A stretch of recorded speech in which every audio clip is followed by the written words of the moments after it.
Bonjour à tous et bienvenue dans cette nouvelle vidéo d'analyse technique journalière. Nous sommes aujourd'hui le jeudi 23 novembre 2023 et aujourd'hui nous allons faire un petit tour de table grâce à l'outil Vision de FBT, forexbaskettrading.com. Alors c'est parti, comme vous pouvez le voir, il est 1h30 GMT, donc nous sommes au début de la session américaine et comme un jeudi, milieu de semaine, il vaut mieux chercher les opportunités en milieu de journée, parce qu'en fin de journée, on s'approche du vendredi, jour du profit taking, et en début de journée, la tendance journalière et les breakouts potentiels journaliers ne sont peut-être pas encore arrivés. Donc, le premier conseil ici d'analyse, c'est de bien connaître les meilleurs temps d'analyse. Je le répète, je l'ai dit au cours de certaines vidéos précédentes, nous évitons les débuts et les fins de semaine. Par exemple, le lundi, on va éviter le matin, mais on va voir en fin de journée ce qui se passe. Mardi, mercredi, jeudi sont les jours favoris. Attention, lorsqu'on n'est pas habitué à la volatilité due aux nouvelles du calendrier économique, si on a un FOMC, si on a un ADP, il vaut mieux se prévenir plutôt qu'ouvrir des positions en ayant des stops par exemple, ou en ayant un volume trop élevé. Mais ça, bien sûr, il va falloir le maîtriser avec le temps. Et le vendredi, on regarde ce qui se passe plutôt matinée, début d'après-midi, en évitant bien sûr d'ouvrir des baskets en fin d'après-midi, en fin de journée, pour éviter de devoir garder des positions ouvertes le week-end et en gardant des gaps. Bien sûr, ce genre de conseil s'applique surtout pour ceux qui commencent, qui sont débutants et qui vont trader avec leur capital initial. À partir du moment où on accumule du profit, on a plus de liberté, on est capable d'être plus flexible avec le profit que l'on traite plutôt que notre capital initial, ou surtout si on est en perte. Donc, pour en revenir au sujet de la vidéo d'aujourd'hui, comme vous pouvez le voir grâce à l'indicateur Power, on a ici des chiffres qui sont très très intéressants. D'accord? Alors, autant on a passé des journées à attendre avec des 0,05, moins 0,5, autant ici, on a un Australien à 3, un Canadien à moins 2, un franc suisse à 0, un euro à moins 3, un sterling à 2, un New Zealand à 2 et un dollar à moins 2, ce qui nous fait 1, 2, 3, 4, 5, 6 sur les 8 paires qui ont une opportunité en dépassant les plus 1 ou les moins 1. Donc on va commencer par l'australienne et on va descendre et on va se faire une analyse parce que du fait qu'il y ait certaines devises qui soient en force et d'autres qui sont en faiblesse, bah ça c'est très intéressant parce que lorsqu'on a beaucoup de force et une faiblesse, eh bien généralement on va considérer qu'elle est weak across the board parce que c'est la seule qui est faible contre toutes les autres paires. Et inversement, si on a une devise qui est forte et toutes les restes sont faibles, on va dire qu'elle est strong across the board. Et bien dans ce cas, comme vous pouvez le voir, on en a 3 ici fortes et on en a 1, 2, 3 faibles. Donc on a un bon équilibre et ce genre de scénario, grâce à l'indicateur Power, ici, ça nous montre que on a des opportunités de basket de niveau 2 ou de niveau 3. Alors on va commencer notre tour de table de l'australienne. L'Australian CAD, longue tendance haussière, courte tendance haussière. Une lock ici qui a été parfaitement respectée, il y avait de quoi prendre. Une lock suivante absolument respectée. Encore une fois, je vous l'ai dit souvent, il faut bien regarder souvent la deuxième et la troisième lock. Donc dans ce range-là, la deuxième c'était vraiment la meilleure, sachant que la première était tout aussi bonne. Donc à partir du moment où on avait un breakout ici, où la lock on voyait qu'elle était respectée, on avait donc des opportunités qui s'accumulent. La troisième lock ici a donné un retracement, d'accord, où la résistance commence à descendre, donc bien sûr il faut faire attention. La GMT7 qui vient rebondir juste en dessous de la dernière lock. Donc là, dans cette phase-là, on est dans une phase de caution, à faire attention. Si on avait pris des points d'entrée au niveau de la première, de la deuxième lock, on était bon au niveau de la troisième, de la quatrième. Si on est dans ces zones-là, on fait attention, on attend. Sachant qu'on est toujours ici au breakout de la dernière lock, donc on n'a pas perdu le signal et on n'a pas perdu la tendance. On a simplement pris un gros retracement ici durant cette phase-là. Donc, on va regarder le reste des paires de devises. L'Australian Suisse, il est choppy, malheureusement, il n'est pas intéressant. Et d'ailleurs, je pense que c'était le Suisse qui était ici à 0. Voilà, donc faut pas oublier que c'est le Suisse et le Yen ici qu'on va laisser tomber. Donc, on a le Suisse ici à 0, donc il est nul. On a l'Australian Yen, comme vous pouvez le voir, vraiment l'indicateur power, et c'est vraiment ce qui fait sa force. Il s'appelle pas power par accident, c'est vraiment ce qui fait sa force. C'est parce qu'en un clin d'œil, sans regarder les graphiques, on sait déjà que les graphiques potentiellement ne vont pas être intéressants. Donc on a le yen à 0, comme vous pouvez le voir, c'est super choppy. Donc on a l'Australian New Zealand. L'Australian New Zealand, ça monte, ça descend, ça remonte, c'est très choppy. Et encore une fois, grâce à l'indicateur power, l'Australian est à 3 et le New Zealand est à 2. Donc ils sont tous les deux forts. Et c'est pour cette raison qu'on a de l'incertitude. L'Australian dollar, le dollar est faible, donc potentiellement on devrait avoir de l'opportunité. Et comme vous pouvez le voir, on en a. On a un gros breakout ici, un gros bullish momentum. Ça retrace un peu, ça remonte. Une lock qui est absolument magnifique, qui est magistrale. Comme vous pouvez le voir, ça rebondit juste au millimètre près sur l'ouverture de la lock. La lock suivante, ça vient ici, les mèches viennent s'approcher de la zone médiane de la lock, absolument magnifique. Et encore une fois, comme pour l'AUD4, si je ne me trompe, voilà, on a une parfaite symétrie entre l'AUD4 et l'AUD News et l'AUD dollar et l'Australian dollar, avec la troisième lock ici qui a du mal, ça se retrace. Par contre, la dernière, comme vous pouvez le voir, elle est toujours valide, ça vient rebondir sur l'ouverture et ça monte. Une petite GMT7 ici qui va à l'encontre de la tendance, donc on fait attention, on est quand même sur du 4 étoiles. On avance sur l'euro AUD, donc l'Australienne est à 3 et l'euro est à moins 3. Donc on a un très très gros écart entre les deux, donc de 6 points, plus 3 et moins 3. Donc c'est vraiment l'une des paires de devises qu'on va monitorer ensemble. Alors qu'est-ce qu'on a sur l'euro AUD? On a une tendance qui est plutôt baissière, même si elle a un peu du mal à vraiment se confirmer à long terme, parce que ça monte, ça redescend d'un coup, ça remonte un peu. Mais une fois que la tendance commence, regardez les résistances qui descendent de manière bien régulière. On a un petit retracement ici qui vient toucher la résistance précédente, rien de bien grave. Les supports sont absolument magnifiques. Regardez comment ils sont espacés. Donc au niveau des supports et des résistances, on est bon. Au niveau de la lock, ça ne va pas trop sur celle-là. Celle-là est absolument magnifique. Cette lock-là, elle est bonne jusqu'à ce petit pullback ici, parce qu'on voit que ça monte d'un coup jusqu'à la résistance précédente. Attention à ne pas se faire berner, d'accord? Donc si on traite trop agressif et qu'on met des stops ici au niveau de la lock, ben, on peut se faire toucher, sachant que cette dernière lock là, comme on peut le voir, elle nous fait un gros engulfing des 3 chandelles précédentes et elle vient continuer. Là, on a une très très bonne confirmation. Une GMT7 qui est toujours en dessous de la fermeture de la lock. On voit les prix qui sont en train vraiment de rebondir sur la fermeture de la lock, ce qui nous montre qu'il reste encore de la force à cette tendance. Le sterling AUD, le sterling est à 2, l'australienne est à 3, donc c'est choppy, on laisse de côté. Donc, sur l'australienne, qu'est-ce qu'on avait?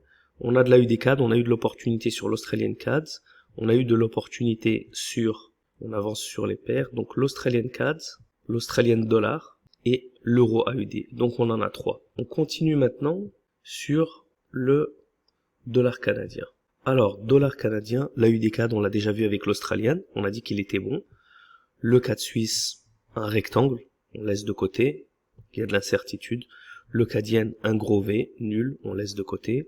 L'euro CAD, ça a du mal, d'accord? On a une tendance en long terme, on a une tendance à court terme qui a vraiment du mal à se confirmer, donc on laisse de côté. Encore une fois, on peut toujours retourner sur on voit que le CAD est à moins 2 et que l'euro est à moins 3, donc directement déjà, ça nous les exclut parce qu'ils sont tous les deux en faiblesse. On n'aurait presque même pas besoin de perdre son temps, mais avec les graphiques, mais c'est toujours bien de confirmer et de regarder un petit peu ce qui se passe au niveau du price action. On avance sur le sterling CAD qui a une tendance long terme précédente haussière, tendance court terme haussière, une lock ici qui est respectée, une lock qui est absolument magnifique, une très belle Marubozu. Faut pas oublier, quand les locks sont très belles, elles font un petit breakout comme ça, de la résistance précédente, absolument magnifique. On a un petit rebond exactement sur le médian, et puis ça continue. Donc encore une fois, la deuxième lock, absolument magnifique. La troisième petite lock, elle avance un petit peu, pour les courts termes, pour les scalpers, puis ça retrace. La GMT7 continue dans la tendance, elle est suivie par une grosse chandelle qui vient retourner au niveau de la dernière lock, et donc encore une fois, ça nous confirme que la tendance est toujours valide. Donc le sterling CAD est pas si mal. Il faut savoir un petit peu quel type de trader on est. Si on est un scalper et qu'on va prendre du 10 points, bah dans ce cas on s'y retrouve dans toutes ces locks. Et si on est plus du day trader où on va vraiment trader dans ce range, bah dans ce cas, même si on se prend ce retracement, on est capable d'être patient et potentiellement de se prendre le breakout, parce que il est normal que au bout de la deuxième, troisième lock, il y a un petit peu des retracements pour effrayer les acheteurs, ceux qui sont dans le bon sens, sans pour autant payer les vendeurs, ceux qui sont bloqués depuis cette lock-là. Ou par exemple cette lock-là, parce que ça vient juste de flirter un petit peu sur les niveaux du range, mais ça vient pas descendre tout en bas.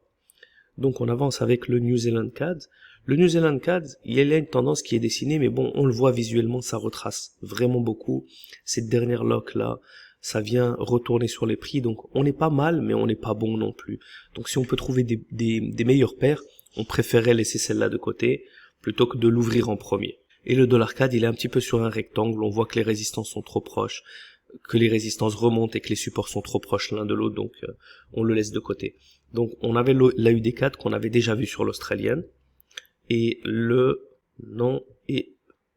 c'était le Sterling CAD et le Sterling CAD, qui était plutôt bon. Le New Zealand CAD, pas vraiment, on l'aurait plutôt laissé de côté. Donc on avait une seule paire de devises ici, c'est le Sterling CAD, parce que l'AUD CAD, on l'avait déjà vu avec l'australienne. On continue avec l'euro.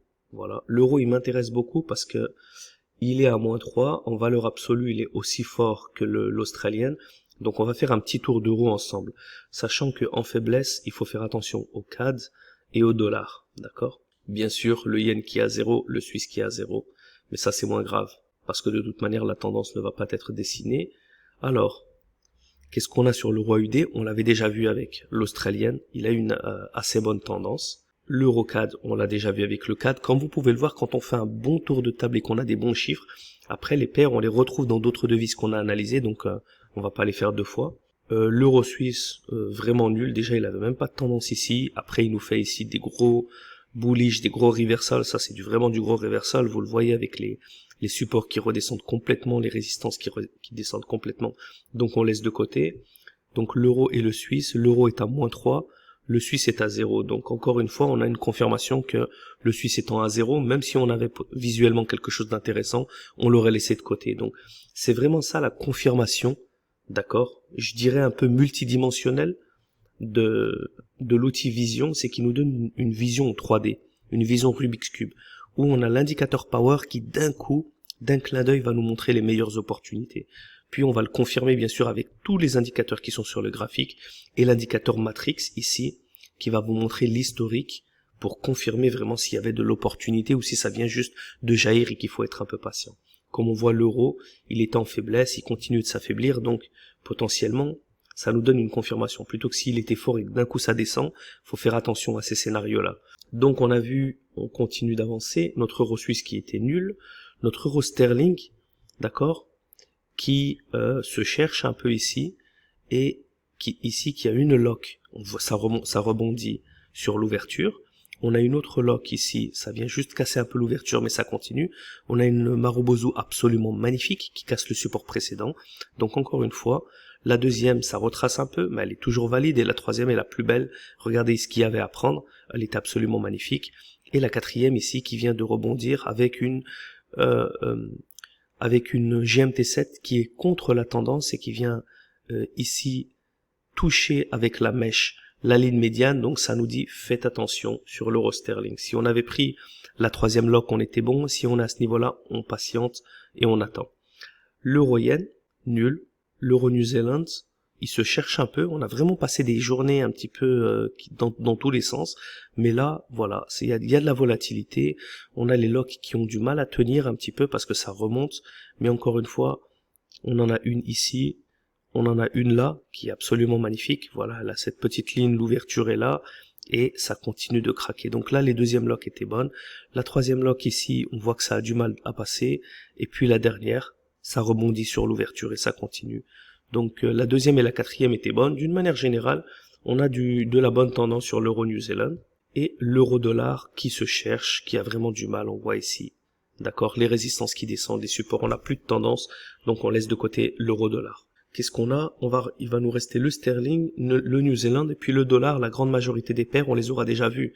Donc c'est pour ça que quand on fait un tour, le dollar généralement, on n'a plus besoin de le regarder parce qu'on l'a déjà vu avec tout. À part s'il est vraiment strong et weak across the board, dans ce cas, on commence avec le dollar. Si on avait un dollar à 6, à -6, à -5 et des autres à +1, -3, ben dans ce cas on commence par par le bas. Donc là, on avance avec le sterling. Le sterling qui est à 2. Et on avait déjà vu des bonnes opportunités avec le CAD, avec l'euro. Donc on va voir un petit peu ce qui se passe ici. L'euro, on vient de le voir avec quand on a fait un petit tour de l'euro, qui n'était pas si mal, malheureusement avec la GMT7 qui va à l'encontre. Donc on avait de quoi prendre au milieu de la tendance. Mais là maintenant on est plus en caution, il faut faire attention.